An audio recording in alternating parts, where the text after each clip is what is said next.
To all of you, and I say this to myself as well, we have crazy busy schedules. We set certain parameters for what we'd like to do in our learning. We not always are able to get to it, and particularly when you're working in an environment where time is not really structured in a certain way. You own your own business, you have family, different obligations, and of course a need to relax and to rest as well, where learning doesn't take on the kind of priority that it should. And often when we need to kind of sidetrack something for the benefit of using the time for something that we feel is more important, the learning will be one of the first things that goes out the window. So how do we stay connected to our learning? Besides, of course, today, when there are so many opportunities, when you're driving, when you're riding, you can stick earphones into your ear and have the most brilliant discussions on the most esoteric and simple concepts that you wish, or anything else you do if you're walking on your treadmill, or if you're doing anything that does not require your intellectual involvement, you can study in that way.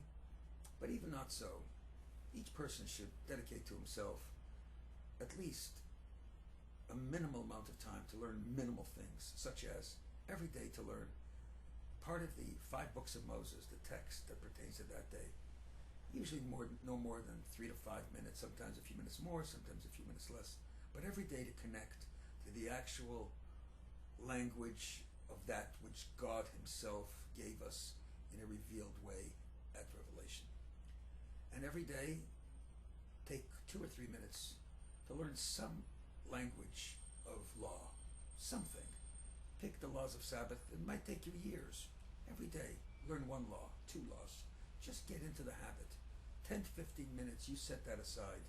You can never break it before you go to sleep, after you wake up. 10 or 15 minutes. Spend 2 or 3 minutes to learn some concept of Chassidut, which relates either to the book of Tanya, which is the foundation of Chassidut and really the main work, and through which one can get answers to all of those issues that we discussed in reference to God and love of God and awe of God and our relationship with Him, etc. And it would also be a nice idea if you would dedicate those few minutes to study not only with yourself, but maybe to study together with your wife. Can you imagine the magic that takes place in a Jewish home when a husband and wife sit down for 10 or 15 minutes a day in front of a book, studying what your kids are going to say about it, what your family will say about it, what you will think about it yourself? It will elevate you immeasurably and will bring much better relationships. Even if you have excellent relationships, it'll move to another level.